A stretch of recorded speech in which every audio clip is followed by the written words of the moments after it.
Thank you for viewing this YouTube archive of a Conscious Consumer Network broadcast. Please feel free to share it far and wide.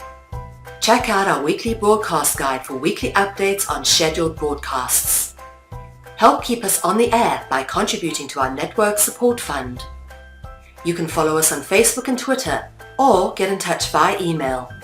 We thank you for supporting free and independent media.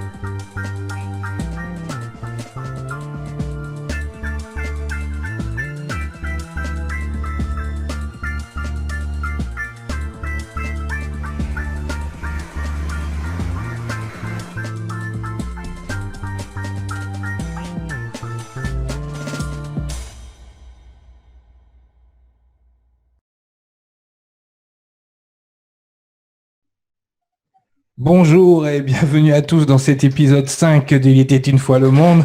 Salut Sangara, ça va? Ça va et toi?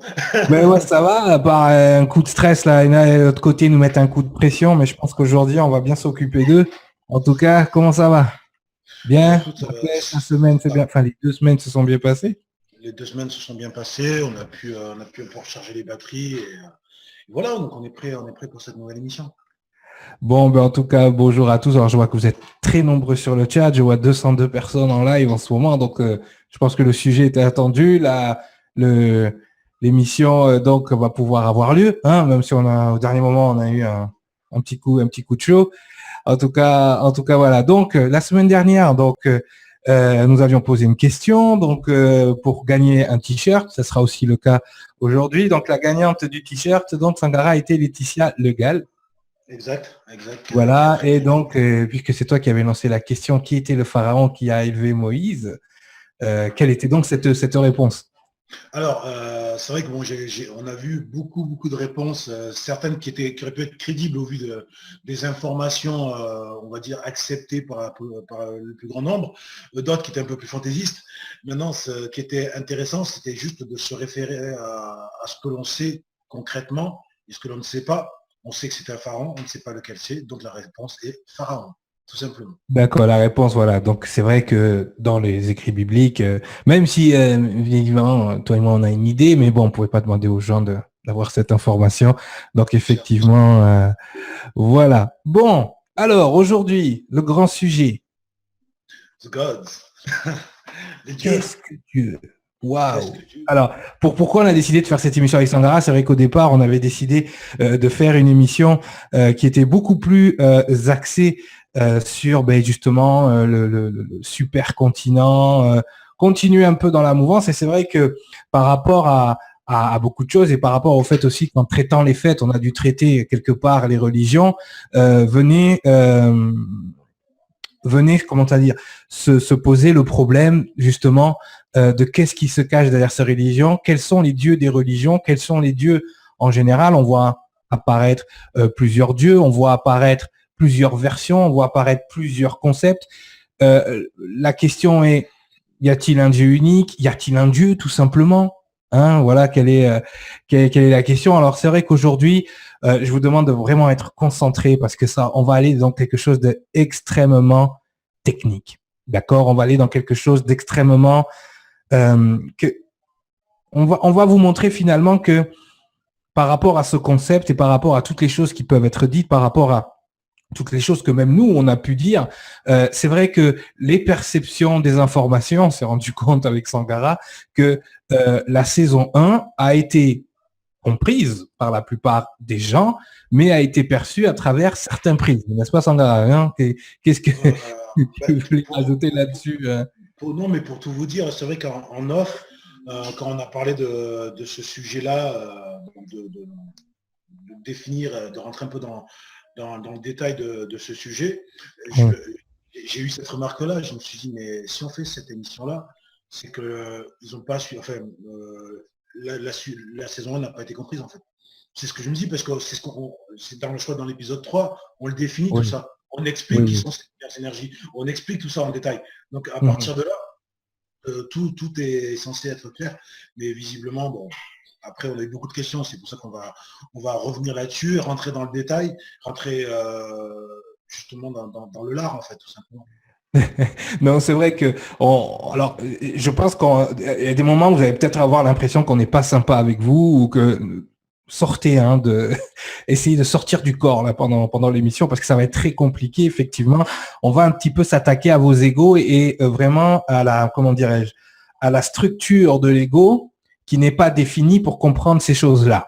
Donc ça va être très compliqué, d'accord? Donc on a essayé avec Sangara de simplifier justement au niveau structurel, au niveau information. Donc au-delà du contenu de l'information, là on va faire un petit peu de pédagogie avant d'aller plus loin. Au-delà du contenu de l'information, essayez de voir les structures d'information, hein, parce que comme l'a dit Sangara, la saison 1, elle a été, je pense, à un certain niveau comprise, hein, mais à un autre niveau, elle n'a pas été saisie. D'accord? Donc, on va essayer parce qu'on est vraiment rentré dans les détails hein, à cette époque-là, mais là, on va rentrer un peu plus. Donc, cette émission est sponsorisée par Doliprane. Hein, je vous le dis tout de suite. Il est Donc, malade. voilà. Donc, Sangara, si je te dis Dieu, ça te fait penser à quoi? Alors, je dis bien penser, hein, d'accord? Si je te dis Dieu, qu'est-ce que Dieu pour toi, Sangara? Non, pas pour moi. Ne me pose pas cette question-là. Euh, euh, qu'est-ce que Je fais Dieu? exprès, je fais exprès, je fais exprès. Voilà. Alors, je pense que Dieu, Mhm. les dieux, un Dieu, le Dieu, c'est, si tu veux, tu peux utiliser un mot et y mettre ce que tu veux derrière. Et suivant les Exactement. époques, suivant les régions, tu vas avoir une définition qui sera attribuée. Pour certaines personnes, la nature sera un Dieu. Pour d'autres personnes, les événements qui vont se passer seront des dieux. Donc, à partir Mhm. de là, tu ne peux pas définir ça, je ne peux pas te dire en une seule fois, ouais, Dieu, pour moi, c'est un monsieur avec une robe blanche, une grosse barbe blanche, Non, mais qui tout, décide de tout devenir à fait. Déjà, on et, va mettre tous les gens qui sont athées ou qui sont non religieux ou qui ne croient pas. Je vois hein, sur certains sites qui, euh, qui présentent certaines informations au niveau de l'univers, du cosmos, de choses dont on peut parler nous aussi, sont assez radicales sur le fait que Dieu n'existe pas. D'accord? Maintenant, quand on dit Dieu n'existe pas, alors que ce soit le athée du coin de la rue qui te dit bah, Dieu ça n'existe pas, c'est connerie, bon, hein, celui-là, ou le chercheur invétéré qui justement est allé dans des recherches, est allé dans des sphères même spirituelles et qui est catégorique sur le fait que Dieu n'existe pas, on est en droit de se demander quelle définition de Dieu ces personnes ont. C'est vrai que pour la plupart des gens, et à cause certainement du discours religieux à un certain bien niveau, sûr, bien sûr.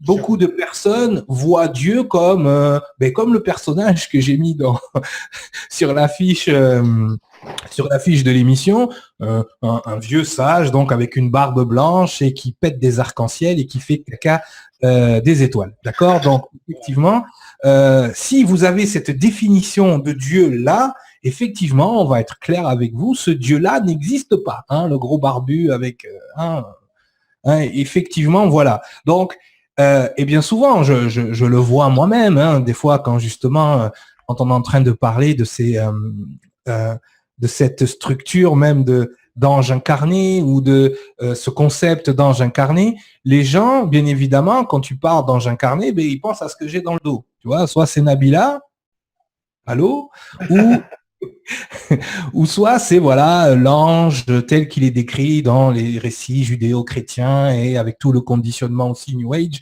Donc voilà, donc effectivement, les gens, ce qu'ils ne se rendent pas compte, c'est que quand ils ne sont pas d'accord avec un concept, c'est pas avec le concept qu'ils sont pas d'accord, c'est leur définition de ce que eux ils ont qui n'est pas d'accord avec le concept.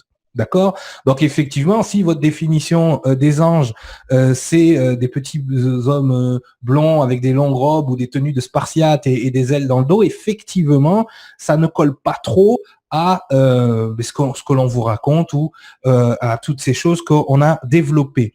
Donc effectivement, on va partir à la base de Dieu. d'accord, pour justement... alors, on va utiliser des mots, encore une fois, donc là, on va être très précis. On va utiliser des mots que votre conscient, votre inconscient et votre subconscient comprennent. D'accord? Donc, si ce n'est pas rattaché à vos définitions, je vous le dis tout de suite, hein, si vous n'êtes pas capable de mettre votre ego dehors, dans la cuisine ou ailleurs, je vous invite à ne pas regarder cette émission parce que ça va être très, très, très compliqué. D'accord? Donc, sortez des définitions que vous avez, d'accord? Quand on va utiliser les mots comme divinité, quand on va utiliser des mots comme Elohim, quand on va utiliser des mots comme déité, s'il vous plaît, oubliez même ce qu'on vous a nous dit pendant les précédentes émissions. C'est important. Comme dit Yoda, Sangara, nous allons vous apprendre à désapprendre. Vous devez désapprendre tout ce que vous avez appris. Sinon, déjà que ça va être compliqué de comprendre ce qu'on va raconter. Donc, si d'entrée... Et quand on dit ça, on n'est pas condescendant, messieurs, dames. Hein. Vous allez voir. OK? Parce que déjà, tout de suite, l'ego, mais qu'est-ce qu'il pense que je ne vais pas comprendre? Moi, j'ai étudié Anton Parks pendant des années. Il ne va pas me la faire, le petit noir. Hein. Bon, en tout cas, bref. C'est pour ça que je vous dis, essayez de mettre l'ego. Donc, on va partir à la base. Donc, on va faire un premier partage d'écran. On va se mettre sur un écran noir. Waouh, attention, noir. Ça veut dire quoi, ça? Ouais, ça veut dire quoi, l'écran noir, Cyriliel? On est parti encore avec Saturne. Qu'est-ce qui se passe? Ben, parce qu'au début, il n'y a rien. D'après ce que disent les scientifiques, au début, il n'y a rien. Hein, Sangara? Bon. Donc, on va partir sur le concept de Dieu. OK? Donc, Dieu, Sangara, qu'est-ce que c'est? Avant toute chose, quand on exprime, quand on dit Dieu, c'est quoi? Dieu avant tout. Oui, non, on va pas, non, on n'est pas là. Juste là, on n'est dans rien, là. Tu vois, on a l'écran noir. Donc, quand vous exprimez, quand vous prononcez Dieu, vous prononcez quoi? Vous prononcez un mot de 4 lettres. Bien sûr. Donc, avant tout, quand vous prononcez Dieu, c'est un mot. OK? Un mot de 4 lettres. Dieu. Donc, qui vient du latin Deus, n'est-ce pas? Hein, on va pas faire l'étymologie à chaque fois. Donc, voilà. Donc, hop, je vais augmenter un petit peu pour que vous puissiez voir. Donc, effectivement, tu vois bien Sangara, toi? Tout va bien? Très bien. Parfait. Alors, Dieu, c'est un mot fini. Hein, c'est une limite, un mot. Un mot sanctionne quelque chose. Donc, c'est une limite. C'est un mot fini cherchant à définir, donc à délimiter, OK, une énergie infinie et éternelle. Est-ce que vous voyez déjà le premier problème de l'humanité? On met derrière un mot fini, dans le souci de l'ego, hein, comme d'habitude, de définir, donc de limiter quelque chose d'infini et éternel. Sangara, ça t'inspire quoi, ça? On n'est pas devant l'homme dans toute sa splendeur. Oui, parce qu'il a besoin de points de référence et de mettre un cadre, en fait. Et c'est ce qu'on fait avec ce terme-là. On cadre quelque chose. On essaye, en tout cas. Ben, on essaye de définir quelque chose d'infini. Est-ce qu'il y a quelque chose de plus? Je ne vais pas dire le mot stupide. Si, je peux dire. Non, on va pas aller dans. On ne juge pas. On ne juge pas parce qu'on a tous les bénis là qui vont nous dire, ben, tu juges, c'est rien, tu es un ange, les anges, ça juge. On va dire, pour être correct, que c'est un non-sens, en fait, tout simplement. Voilà, exactement. Est-ce qu'on en peut être dans un plus gros non-sens que ça? Complètement. On essaye de définir derrière un mot quelque chose qui n'a pas de limite. On essaye de limiter ce qui n'est pas limitable. Qu'est-ce que ça t'inspire de plus? Qu'est-ce que ça commence à nous indiquer par rapport à cette, on va l'appeler, nous, l'énergie primordiale, ok? Mais par rapport à ce primordial, qu'est-ce que l'homme essaye de faire quand il essaye de le définir derrière un mot? Il essaie de se prouver qu'il sait, mais il ne sait pas. Exactement. Il essaye de définir quelque chose d'indéfinissable. Il essaye de se sentir moins petit. Pourquoi? Parce que l'homme, on le voit comment il se comporte sur cette planète, a l'impression qu'il est la chose la plus intelligente, la plus évoluée qui existe. La quintessence de la création. Voilà. Donc déjà, messieurs, dames, on ne va pas vous rentrer trop dedans, mais déjà, on part sur quelque chose de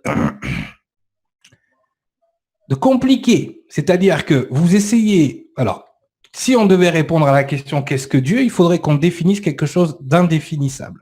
Donc, à partir de là, on pourrait même arrêter l'émission là. Non, mais c'est bon, on a fini, je vais aller manger. Allez, merci à vous. À la semaine prochaine, enfin dans 2 semaines. Alors, la question pour le t-shirt à gagner aujourd'hui, c'est qu'est-ce que Dieu ? Bon, on plaisante. Donc, effectivement, déjà, l'être humain ne part pas du bon pied, quelque part. Puisqu'il essaye de définir, encore une fois, et je vais le répéter pendant toute l'émission, quelque chose d'indéfinissable. Donc, à la réponse, qu'est-ce que Dieu ? Est-ce qu'il y a une réponse ? Non. Est-ce qu'on est en droit de dire, donc du coup, est-ce que, vu qu'il n'y a pas de réponse à l'intérieur de l'existence, est-ce que Dieu existe ? Tel qu'il est défini là. Tel qu'il est défini là, Dieu n'existe pas. Donc ça, tout ce que disent les athées et certains sites ont raison. Si on part sur cette définition. Bon, on va aller voir le concept religieux monothéiste, justement, parce que quand on parle de Dieu, là, on parle de Dieu au singulier. On ne parle pas de Dieu pluriel, n'est-ce pas? Donc, sur le concept religieux monothéiste. Alors, le concept religieux monothéiste, alors je ne sais pas si vous voyez, je vais peut-être l'agrandir un petit peu plus. Bon, je vois. Non, c'est bon. C'est bon? Ouais, c'est bon. Le concept religieux monothéiste voulant représenter un Dieu unique et tout-puissant. Credo inum deum patrem omnipotem factorem caeli terrae visibilium omnium et invisibilium. Je crois en un Dieu unique, Père tout-puissant ou omnipotent, oui, créateur du ciel et de la terre, du visible et de l'invisible. Ok, donc ça c'est le concept religieux du Dieu unique. Concept que le Malak At Kodesh, d'accord, donc le Melchizedek pour certains, est venu amener aux Hébreux, aux Bédouins dans le désert, d'accord, de ce Dieu unique. Donc déjà, qu'est-ce que ça nous indique? Est-ce qu'il y a déjà, encore une fois, dans ce concept religion monothéiste, il n'y a pas un contresens? Est-ce que tu vois le contresens? Indiquer que ce personnage est que une entité, c'est tout à l'origine de tout, mais en même temps, ce n'est qu'une entité, on l'a défini comme une unité. C'est à mon sens, si tu es tout, tu ne peux pas être un. Mais ça va même plus loin que là. Il y a là-dedans ce qu'on appelle le paradoxe d'omnipotence. Admettons qu'une entité soit capable, justement, et là vous allez voir à quel point encore l'être humain fait des non-sens, n'est-ce pas? C'est que dans ce concept religieux monothéiste, on a cette omnipotence. Dieu est tout-puissant. Donc s'il est tout-puissant, il a donc la capacité de tout créer. Il a tout pouvoir. Il a même le pouvoir de créer quelque chose qui ne peut pas détruire. N'est-ce pas, Sangha? S'il a le pouvoir de créer quelque chose qui ne peut pas détruire, est-ce qu'il est tout puissant puisqu'il ne peut plus détruire? Donc, on a un mot fini. Ah, je sais là, il y a comment. Qui c'est qui veut des mouchoirs? Ça commence. Voilà, on y va. C'est parti. Allez, première narine. On est parti. Alors, première narine. Hein, donc, je recommence parce que je sais qu'il y en a déjà qui sont arrivés. On a un mot qui est là pour définir une énergie qui est infinie et éternelle. OK? Un mot. Parce que là, tu me suis. Hein? Moi, je te suis, il n'y a pas de problème. Il n'y a pas de souci. Donc, on essaye de définir l'indéfinissable. Je répète, pour vraiment que ce soit clair dans vos têtes. Dans le concept religieux monothéiste qui va dans le sens de cette énergie omnipotente, on a ce paradoxe d'omnipotence, c'est-à-dire que une entité, quelle qu'elle soit, une énergie, quelle qu'elle soit, d'accord, a le pouvoir, a tous les pouvoirs, même le pouvoir de créer quelque chose qu'elle n'est pas capable de détruire. Ou de créer quelque chose qu'elle n'est pas capable de soulever. Donc, si elle n'est pas capable, elle n'est pas omnipotente. Donc, il y a un souci. Il y a un souci dans la perception et dans... Alors là, on est en train de faire la philosophie, je sais, mais il y a un souci dans la perception et dans la définition de ce qu'on est en train d'essayer de définir et qui est indéfinissable. C'est-à-dire que à l'intérieur même de sa création, il y a des choses qu'il ne pourrait pas justement gérer. C'est juste pas possible. Donc là, on est devant un cas de figure. Bon, on se dit, mais alors, mais c'est quoi alors? Qu'est-ce qui se passe? Est-ce que là, on est encore en train de démontrer que même dans ce concept-là, Dieu n'existe pas? Pas de la façon dont les religieux monothéistes nous l'expliquent. Oui, complètement. Est-ce que justement, ce Dieu, donc ce primordial, hein, est-ce que justement, il n'aurait pas d'autres qualités que celle d'être omnipotent? Est-ce qu'il n'aurait pas une qualité supplémentaire, cette énergie primordiale, est-ce qu'on n'aurait pas une qualité supplémentaire qui serait justement la volonté, par exemple?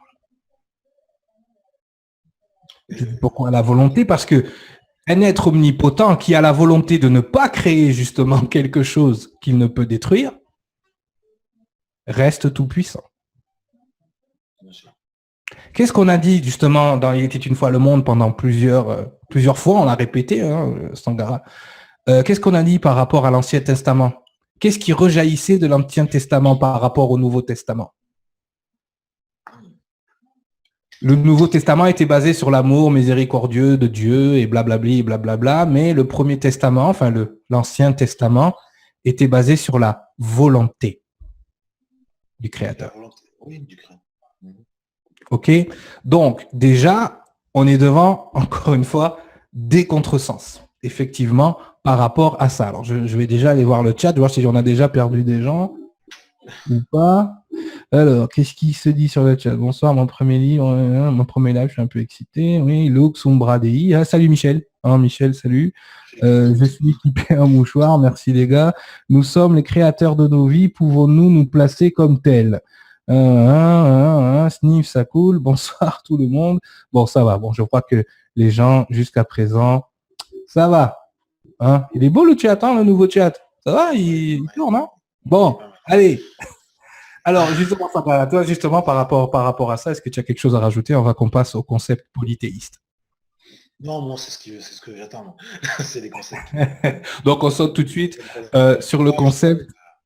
Bon, mais déjà, on a mis en place les bases, d'accord, voilà. Donc, effectivement, l'énergie primordiale, celle qui est à la source de tout, la seule qu'on devrait finalement devoir appeler Dieu, ok, cette source primordiale, donc, ne correspond même pas au concept religieux monothéiste qui en parle. C'est-à-dire que même le seul concept qui va nous parler de ce Dieu unique, de cette énergie primordiale à la source de tout, ok, n'est même pas capable de définir cette énergie primordiale. On est d'accord? Mais de toute façon, quand tu dis à la source de tout, à l'énergie, il faut préciser à la source de tout ce que nous pouvons percevoir, pas forcément tout ce qui est. C'est ça qui est important aussi, parce qu'on va dans quelque chose, mais comme tu l'as dit au début, on pense que voilà, l'être humain connaît des choses. Effectivement, on est d'accord. Mais il connaît ce qui lui donnait de pouvoir comprendre, de pouvoir capter, de pouvoir assimiler. Mais ce qui ne veut pas dire qu'il connaît tout ce qui est.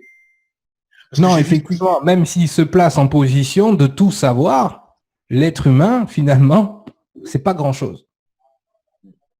Ok?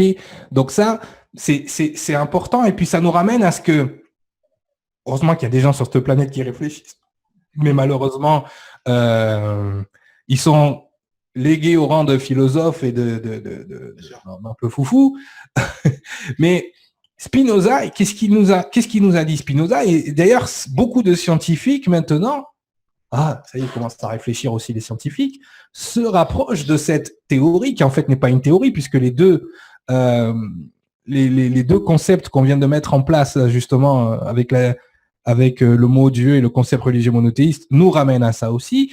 Est-ce que le créateur, et là j'englobe l'énergie primordiale au complet, est-ce que le créateur est de même nature que sa création?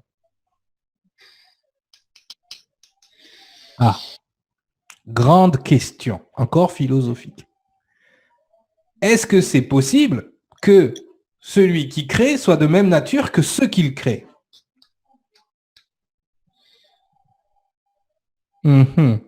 Ça voudrait dire quoi? Ça voudrait dire que celui qui crée tout, ou celui qui nous a créés, nous, en tant qu'espèce, est-ce qu'il est de même nature que nous?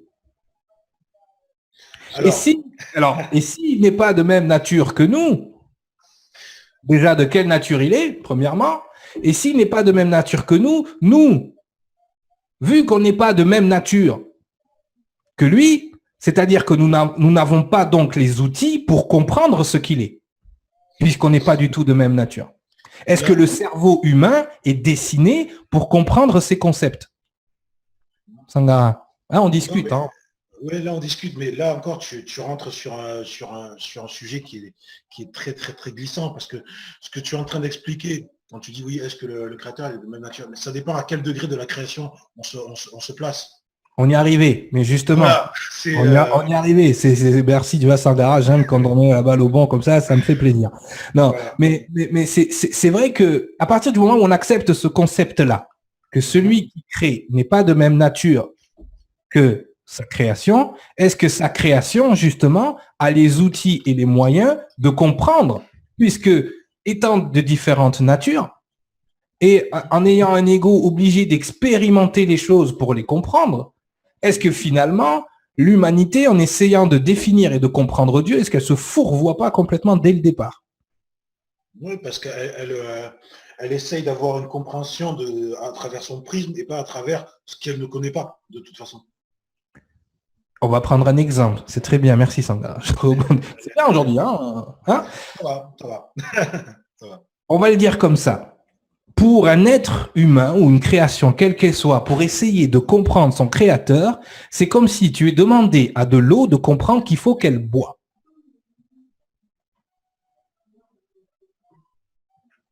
C'est un peu l'histoire du chocolat sur le Nutella, encore une fois. OK?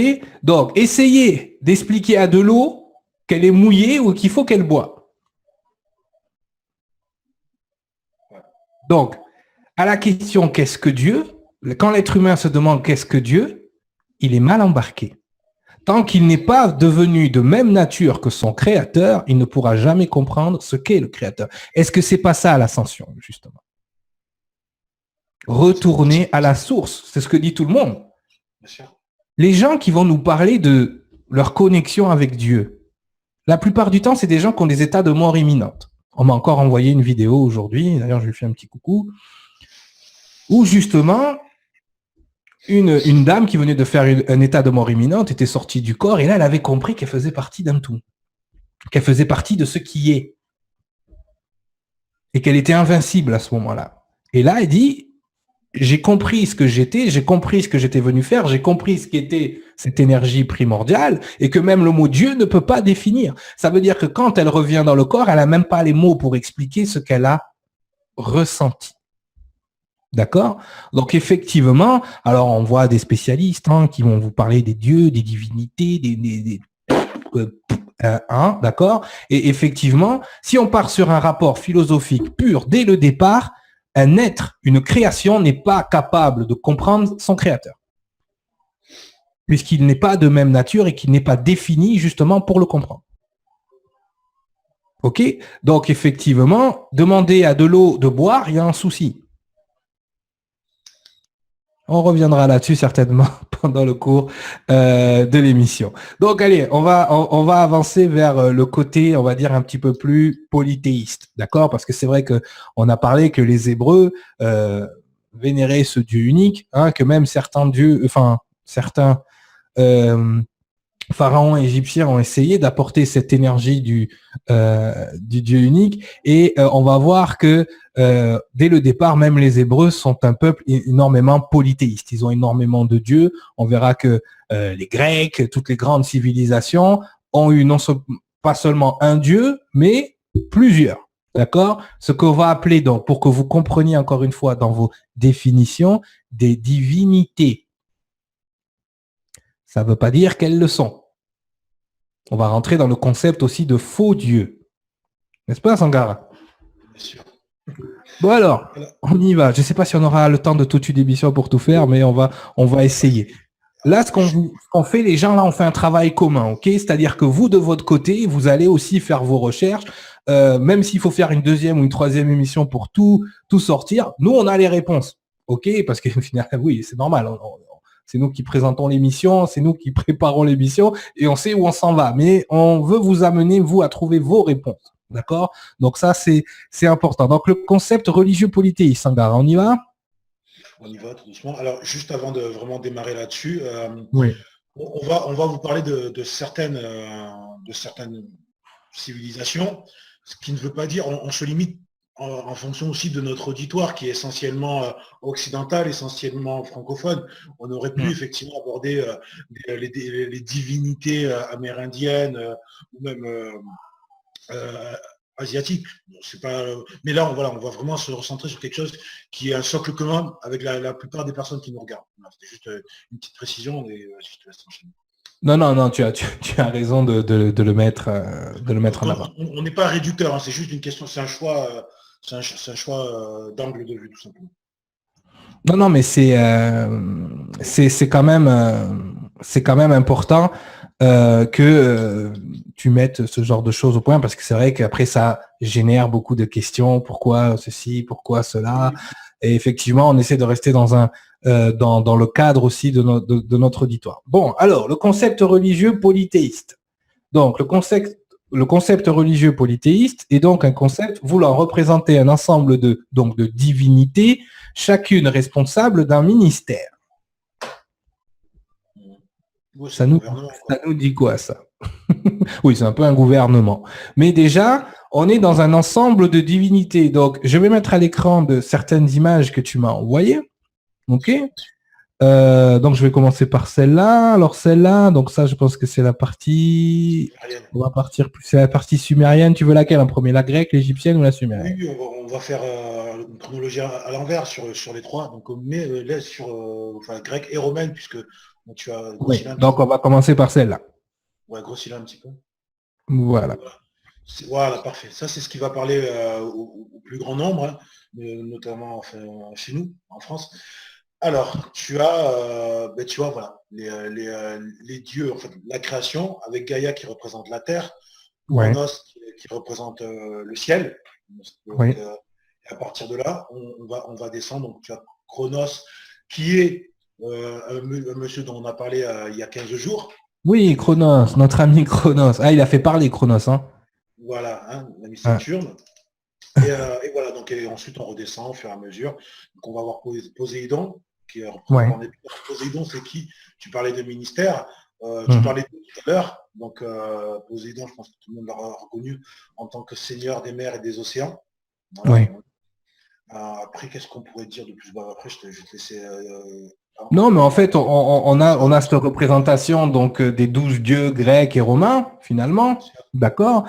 C'est vrai que par rapport à ça, on est devant quelque chose qui est commun donc à la mythologie. On rentre dans le mythe, effectivement. Mais donc là, on n'est pas sous l'égide finalement d'un seul dieu, mais de plusieurs fonctions divines en fait qui vont gérer le quotidien de l'humain. C'est-à-dire Poséidon qui va gérer les mers, Zeus qui représente le tonnerre, l'éclair, c'est celui qui pète des arcs-en-ciel et des éclairs, c'est lui. Voilà, Chronos qui est donc le dieu aussi de la mort, Hadès, voilà, c'est pour ceux qui regardaient les émissions Les Chevaliers du Zodiaque, tout ça est traité dans les dessins animés de notre enfance en plus. Hein. C'est clair. Hein. Donc voilà, on a après vous avez les titans aussi qui sont une catégorie de divinités au-delà des divinités. Donc on est dans une structure quand même. D'accord? On a des dieux qui gèrent on va dire un certain rayon du magasin. Je ne vais pas faire de jeu de mots. D'accord? Donc voilà, donc d'un côté on a Uranos et Gaïa, donc Gaïa représentant on va dire l'énergie primordiale physique, la Terre.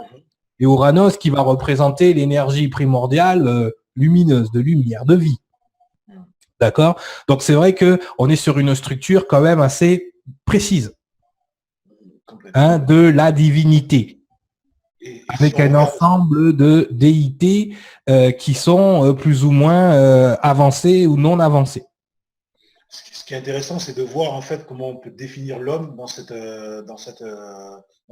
schéma, puisque tu l'as tout en bas. Ah non, mais l'homme, justement, quand il considère ce genre de choses, il se considère quand même en dessous. Il se considère tributaire de ses divinités. Donc, on est quand même devant une certaine soumission.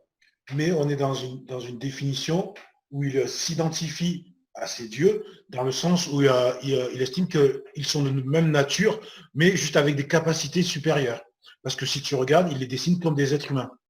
Tout Il à les fait. représente comme des êtres humains. Et même toutes les statues que tu pourras avoir dans la Grèce antique, ce sont des êtres humains, avec des capacités supérieures. Mais on est dans le non-sens de ce que tu expliquais tout à l'heure. Complètement. Est-ce que l'homme, est-ce que la créature peut être assimilée ou à la création, etc.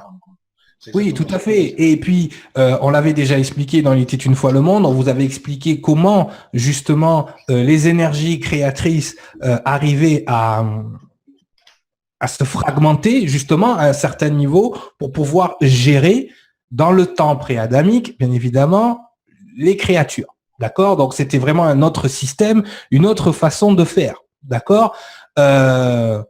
Pour certaines choses. Pour d'autres, on reste quand même sur une structure, une base commune. Tiens, on va aller donc du côté des Égyptiens. Oui, allons-y. Allons-y. Donc là, déjà les Égyptiens, il y a une petite...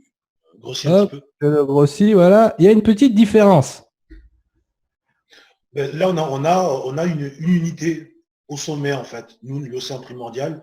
Oui. Là, ça me fait penser un peu à la Genèse, avec, tu sais, la séparation des eaux. Oui, tout à fait.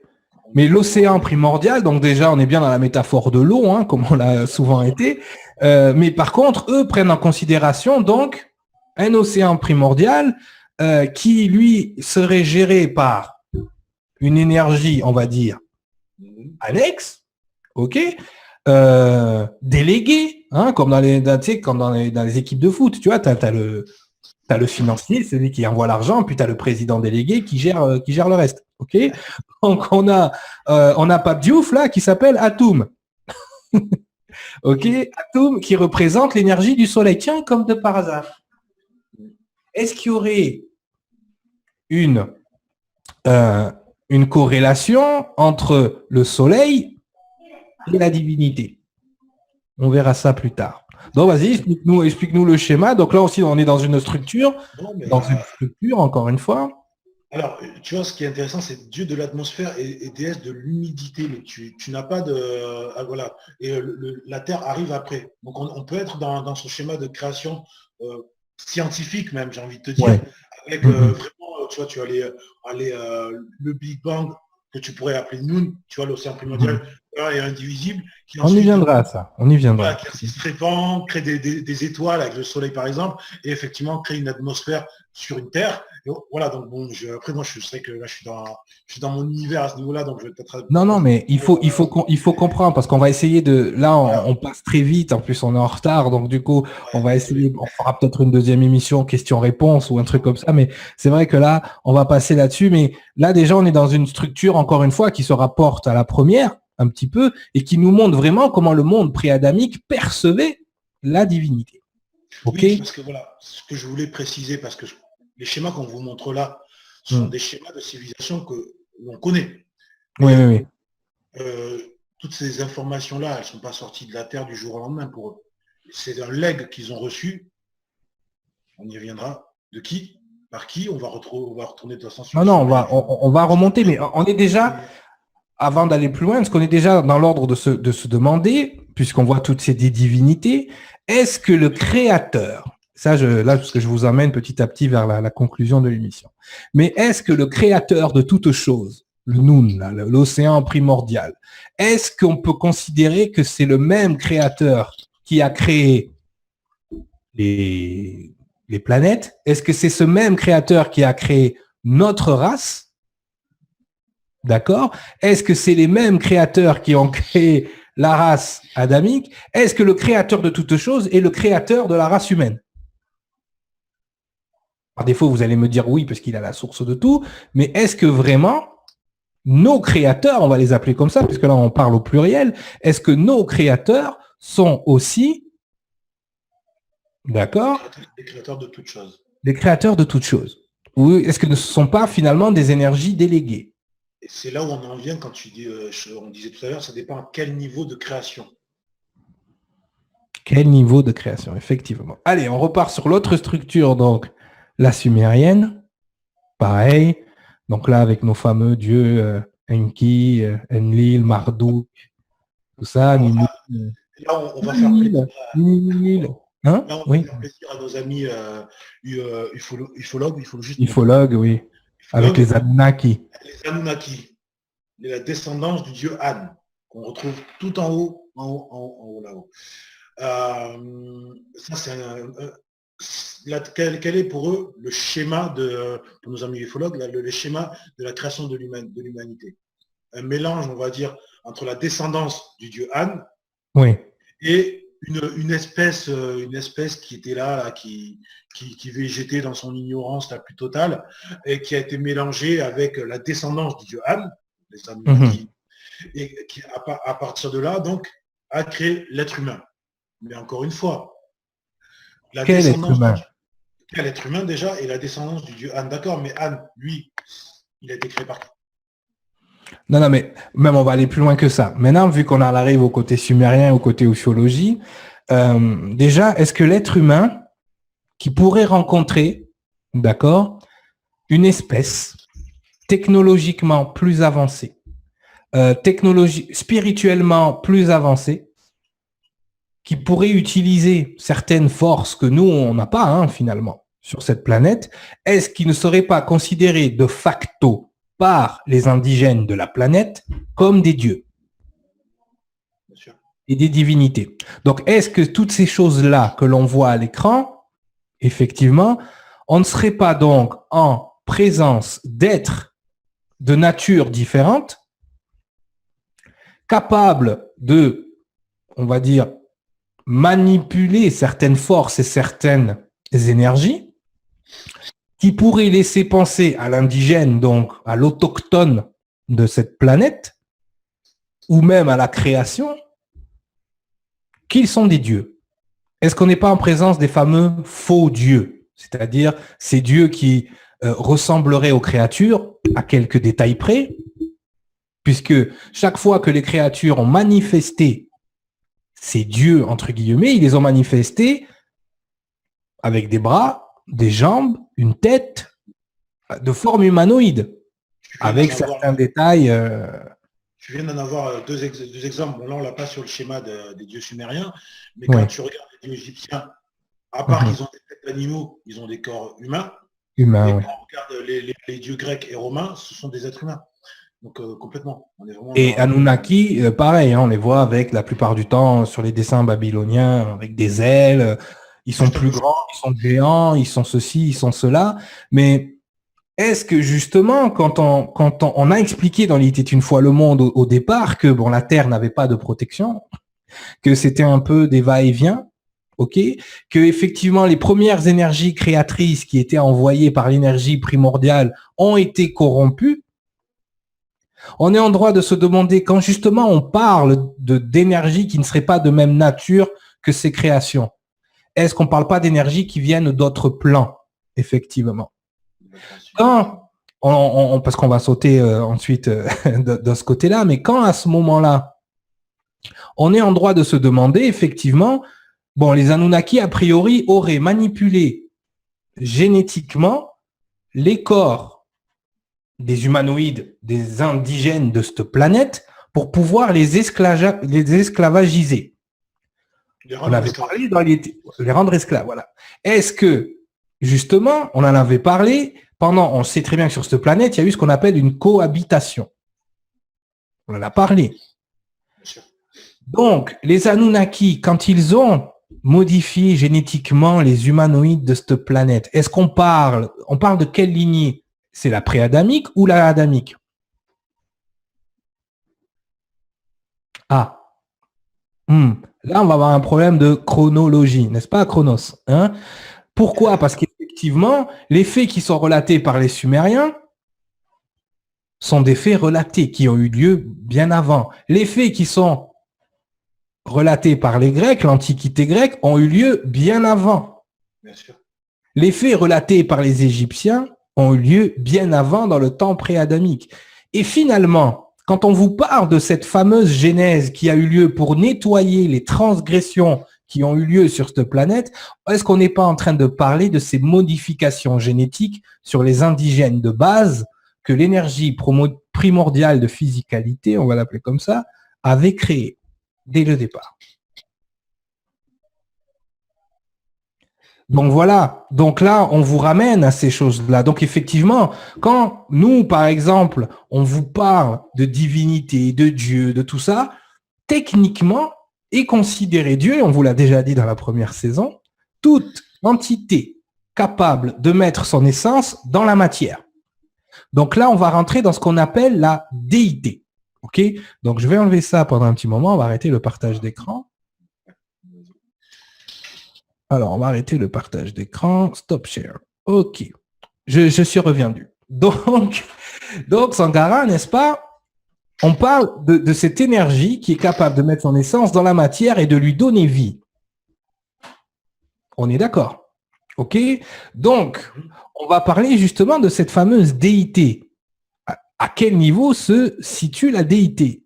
D'accord? Et après, on parlera des divinités, parce que c'est deux choses différentes. Ce se trouve les fausses divinités. Donc, la déité, en fait, c'est ce qui est personnalisable en tant que Dieu. Alors, attention, j'ai bien dit personnalisable en tant que Dieu. Et quand je dis Dieu, là, je ne parle pas de Dieu unique. Je parle en tant que Dieu. Okay? Donc, il y a plusieurs niveaux de déité. Le premier niveau, c'est le niveau stationnaire. La déité stationnaire, c'est-à-dire la déité contenue en soi et existant en soi. Donc, cette faculté de mettre son essence dans sa création, contenue en soi et existant en soi. Mais bon, si tu es un dieu des minéraux, dans un caillou, ça suffit. Hein? OK? On avait parlé des strombolites qui ont permis à cette atmosphère d'exister. Bien sûr. Qui existe toujours, hein, d'ailleurs. Hein? On vous laisse retourner là-dessus. Ensuite, on a la déité potentielle. Donc, c'est la déité se voulant elle-même et ayant un but en soi. Ah, donc déjà, on est dans une déité qui a un but là, qui a un rôle, qui a un verbe, ce qu'on appelle un verbe. OK? Donc déjà, là, c'est différent. Quand les informations me descendent, forcément, on me montre les choses dans ces termes. Donc c'est pour ça que je vous les donne dans ces termes. D'accord? Et vous pouvez retrouver ces informations dans beaucoup de livres de cosmogonie. D'accord? Il n'y a pas que le livre du Rentier, il y en a d'autres. OK? Donc ensuite, vous avez la déité associative. Ah, déité personnalisée en soi et divinement fraternelle. Ah, on commence à parler de frères. Est-ce qu'on n'est pas dans les déités angéliques à ce moment-là? OK? Ensuite, les déités créatrices sera considérée comme créateur toute déité distributive d'elle-même, d'accord, et divinement révélée. Donc là, on est dans tout ce qui a attrait au créateur. Est-ce qu'un Anunnaki qui, a priori, même s'il vient d'un autre plan et qui descend dans ce plan de la réalité, est-ce qu'un Anunnaki peut être considéré comme un créateur en modifiant génétiquement une espèce? Non. D'accord? Il peut être considéré comme un dieu parce qu'il a le pouvoir de manipuler ces choses-là, mais par les créatures. Mais est-ce qu'il est un dieu en soi? Non. Parce que toi et moi. Oui, vas-y. Non, quand tu poses cette question-là, la réponse, elle est dans ce que la science est capable de faire aujourd'hui. Mais est-ce que pour autant on peut être considéré comme des créateurs quand on arrive à faire du clonage d'animaux? Exactement. On ne fait pas exact. C'est là où je voulais en venir. Décidément, aujourd'hui, on me connecte. Hein. Non, mais c'est bien, c'est très bien. Donc, est-ce qu'on peut être considéré comme créateur lorsque l'on reproduit? Alors là, toutes les dames affirment, mais moi, je crée la vie. Non, tu ne crées pas la vie, madame. Tu portes la vie. Et voilà, tu portes la vie. C'est-à-dire que l'énergie primordiale, tu utilises pour reproduire la vie. D'accord? Alors, est-ce que nous, en tant qu'être humain, en tant qu'homme, est-ce qu'on est des dieux? dans le niveau pré-adamique, était considéré comme un Dieu, un père, une énergie paternelle qui a plusieurs nouveau-nés mâles et qui arrive à colporter son énergie comme ça, à reproduire son énergie. Ils étaient déjà considérés comme des dieux. Est-ce qu'ils étaient des dieux en tant que tels? Non. Ils sont considérés comme dieux puisqu'ils utilisent l'énergie de déité, l'énergie de vie pour se reproduire. Il y a une différence entre être un créateur et un reproducteur. D'accord? On peut dire ça comme ça. OK? Donc, effectivement, est-ce que je suis créateur? Non. Est-ce que je suis un dieu parce que j'ai des premiers-nés mâles dans le temps pré-adamique? Oui. Et même pendant toute une grande partie de la période adamique. Donc, effectivement, on est là dans cette idée de création. Donc, est-ce que nos créateurs sont forcément le Dieu primordial? Non. Il peut être uniquement une énergie qui a atteint la déité créatrice. Donc, la lignée d'Adam, par exemple, celle du tétragramme, celle des Elohim, qu'on va appeler Elohim, effectivement, elle a une différence par rapport aux autres. D'accord? Et elle peut être considérée, cette énergie-là, comme une énergie créatrice. Donc, est-ce que le créateur de la lignée adamique est le créateur des pré-adamiques? Non. Est-ce que le créateur des Anunnaki est le créateur de la lignée adamique? Non. Mais ça, comme beaucoup de personnes l'ont fait remarquer sur le chat, on en a déjà parlé dans la saison 1. Mais ça, on l'a dit en préambule de l'émission. On répète, puisque oui, mais ils sont mignons de nous dire on en a parlé dans la saison 1. Mais on a tellement de questions qu'on est obligé de recommencer. Alors, parce que soit il y en a qui sont trop lâches pour écouter la saison 1, ou soit parce qu'ils n'ont pas compris. Donc on répète. Et on répétera tant que ça ne rentrera pas. D'accord? Et là, on répète d'une autre façon. On vous amène ça plus en détail. Hein. C'est ce qu'on avait dit qu'on ferait de toute façon dans la saison 2. Bien sûr, complètement. OK, donc on est d'accord. Donc, est-ce que quand les religieux ou les adamiques ou les chrétiens parlent du créateur, est-ce qu'ils parlent de la source de toutes les choses ou est-ce qu'ils parlent de leur créateur à eux? Non, ils parlent de ce qu'ils pensent être leur créateur. Merci Sangara. Parfait. Dans la précision. Parfait. C'est très bien. Donc voilà, donc toute déité créatrice peut être considérée comme un créateur, non pas comme le créateur de toute chose, l'énergie primordiale, mais le créateur. OK? Et est-ce que le créateur est de même nature que ces créatures? Toujours pas. Ensuite, il y a le niveau supérieur, qui est une énergie d'évolution, donc déité expansive par elle-même et identifiée à la créature. Est-ce qu'on n'est pas là dans notre concept d'entité donc révélée, divinement révélée et incarnée, sans parler d'ange incarné, blablabli, blablabla. Mais elle est expansive par elle-même, donc souveraine et identifiée à la créature. Est-ce qu'on n'est pas là dans l'accomplissement donc de l'évolution de cette fameuse Merkaba? OK, du tétragramme YHVH. On va parler de Yahvé aussi, la confusion. OK, donc on y retourne. Ensuite, on a le niveau supérieur de déité qui est la déité suprême. Oula, là, on commence à monter un petit peu en évolution.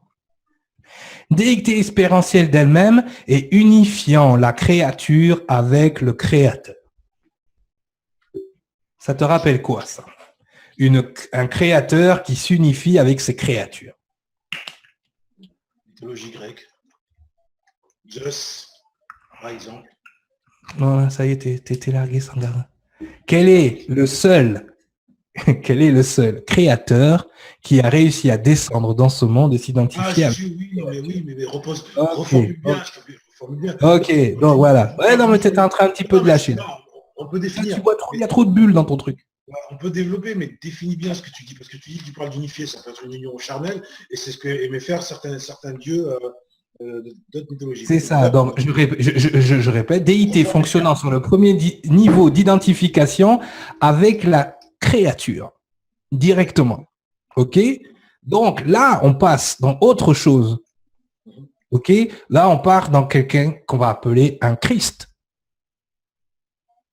Une quintessence d'une lignée génétique qui réussit à s'identifier et à se révéler à ses créatures. On parle de déité suprême. Ah, suprême. Et quand tu donnes ça comme information, quand tu définis ça, tous les catholiques, tous les chrétiens ils vont dire, ben voilà, c'est bon, il a tout dit. Non, mais attends, j'ai pas fini. Non, mais voilà.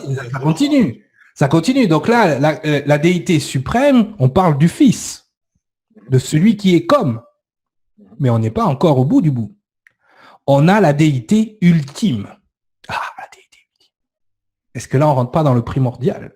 La déité ultime se projetant elle-même et transcendant l'espace et le temps, déité omnipotente, omnisciente et omniprésente. On revient sur la définition initiale. On repart au primordial. Donc, la déité, atteindre le niveau de déité ultime, ok? Atteindre le niveau de déité ultime, ne serait-ce pas ça le primordial? Rejoindre le primordial. Je pense que déjà dans le niveau d'évolution et suprême, on a déjà rejoint l'énergie du primordial. Mais quand on atteint la déité ultime, on se met sur le siège du boss. Parce que les êtres humains, d'après toi, les êtres humains, est-ce qu'ils sont un stationnaire, potentiel, associatif, créateur, évolutif, suprême ou ultime? Tout en même temps, on envie de te dire, ça dépend de leur degré d'évolution. On va dire ça dépend du degré d'élévation, mais on va dire une grosse partie de l'humanité n'est juste que dans la déité potentielle. C'est-à-dire le deuxième après le caillou, qui est stationnaire. Ok? Ça craint un petit peu. Ça craint un petit peu.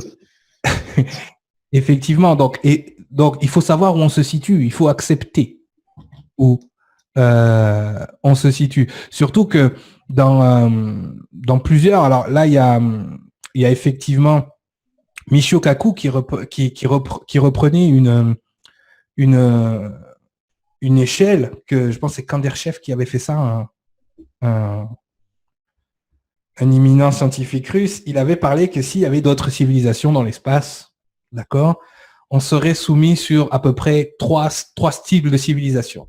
Les civilisations de type 1, ça serait une civilisation qui pourrait contrôler, maintenir et utiliser pleinement la totalité des ressources de sa planète. D'accord? Ça serait le niveau 1. Le niveau 2, ça serait une civilisation capable d'utiliser complètement les ressources énergétiques d'un système solaire, donc d'un soleil. Okay? Civilisation type 2. Et il y aurait la civilisation type 3 qui, elle, serait capable de gérer toutes les ressources énergétiques d'une galaxie. Imagine-toi des êtres évolués à ce point-là qui arrivent ici. Ne seraient pas-ils considérés comme des dieux? Complètement. Mais tu sais, avec même l'arrogance des êtres humains, certains les considèrent comme des dieux et les autres les considèrent comme une menace. Ce serait un problème. Ce serait un gros problème pour nous. Non mais voilà, donc effectivement, l'être humain dans les trois types que je viens de te donner, d'après toi, on se situe où, l'être humain? 0,5. 0. On n'est même pas dans le 1. On n'est même pas capable d'utiliser toutes les ressources énergétiques de cette planète. On les détruit. On les détruit, on utilise des énergies fossiles qui ont je ne sais pas combien d'années. On a les plus belles énergies possibles, c'est-à-dire le soleil et l'eau, on les utilise quasiment pas. Bien évidemment, il y a un souci financier là-dessus. Mais nous, les êtres humains qui essayons de définir Dieu dans une émission à 19h48 sur Internet, on n'est même pas capable d'utiliser les ressources de notre planète. On n'est même pas dans le type 1 de civilisation et on essaye de définir le primordial. Je pense qu'il y a un gros travail d'humilité à faire sur plein de choses. Ok, donc ça, c'est hyper important de comprendre tout ça. Donc, par rapport à ce qu'on va appeler des divinités, c'est vrai que là, on pourrait rentrer aussi dans les détails. On a beaucoup l'impression que les divinités sont en état de pouvoir et que les gens qui adorent ces divinités sont dans une position de soumission la plupart du temps. D'après toi, c'est dû à quoi? Quelle est l'activité d'une divinité? C'est de cumuler le maximum d'énergie vitale, ok, pour pouvoir grandir. On est d'accord? Tout à fait d'accord. Donc, à partir de là, une fois qu'on est capable de cumuler le maximum, on va dire, d'âme ou d'énergie vitale, on grandit en tant que divinité. Donc, si un jour vous rencontrez une divinité incarnée, quelle qu'elle soit, soyez bien sûr que vous allez tomber sur quelqu'un d'extrêmement puissant, extrêmement, ça peut être agréable comme désagréable, il n'y a pas vraiment des fois c'est neutre, voilà. Mais dites-vous que elle va toujours prendre quelque chose de vous. Elle va toujours se placer en position de celle qui va être adulée. Contrairement à une déité qui, elle, reste dans un souci évolutionnaire, créationniste, etc., etc. D'accord? Donc là, je vois qu'il reste 10 minutes. C'est compliqué. On a tout un travail de développement, mais c'est ce qu'on va faire la semaine prochaine, je pense. On va essayer de prendre quelques questions en attendant. Mais le travail de la semaine prochaine, ça va être de déterminer la différence, justement. Oui, Sangara, tu veux dire quelque chose? Non, dans 2 semaines. Ah, oui, voilà, arrête de dire la semaine prochaine. Dans 2 semaines? Oui, tu disais. 2 semaines. Non, juste parce que bon, là, les gens qui nous suivent nous suivent depuis un petit moment pour la plupart. Donc, ce qu'on leur explique, ils l'ont déjà intégré. Il faudrait, ça serait bien de leur donner une espèce de petit parallèle, en fait, puisque nous créons nous-mêmes nos propres divinités. Aujourd'hui, si je vous parle on est des footeux, donc je vais vous parler de Messi, de Ronaldo, c'est des gens... Olivier Hatton. Voilà, ou de Olivier Hatton, c'est des gens à qui que certains vont idolâtrer. Donc, en l'idolâtrant, ils vont lui donner une valeur marchande. Et il accumule, et c'est pour ça qu'on parle du dieu du stade. On parle des dieux du stade, pourquoi? Parce qu'on leur donne énormément d'énergie. Voilà, c'est ça qu'il faut comprendre. En fait, c'est un parallèle qui est peut-être trop terre à terre, mais qui se suit, qui a une certaine logique, en fait. Non, je pense que là, tu viens de mettre le doigt sur ce qu'on va appeler une fausse divinité et une vraie divinité. La fausse divinité va aspirer votre énergie. La vraie divinité, vous êtes un bout de son énergie. Donc forcément, elle va il y a autre chose. C'est pour ça qu'on va faire la différence justement entre les Elohim, d'accord, la lignée adamique et le reste. C'est-à-dire tout le pré-adamique, le fonctionnement du pré-adamique. On vous l'a déjà plus ou moins expliqué, mais je sais que beaucoup veulent occulter cette partie-là parce qu'ils ont l'impression, on vous a montré les structures, on vous montré les cycles. Ils ont l'impression que finalement les Hébreux, ils ont volé l'histoire ou que non, c'est des histoires qui se répètent, c'est des cycles qui se répètent. Par contre, il se passe quelque chose au moment de la Genèse, il y a à peu près 10 000 ans. Il se passe quelque chose de primordial, et je dis bien le mot primordial. Ok? C'est que toutes les dérives, justement, qui sont faites pour venir aspirer l'énergie des humains. D'accord? Toutes ces énergies qui sont faites qui ont été créées, que l'énergie adamique est venue nettoyer, justement, on fera le parallèle, mais c'est très bien que tu en parles.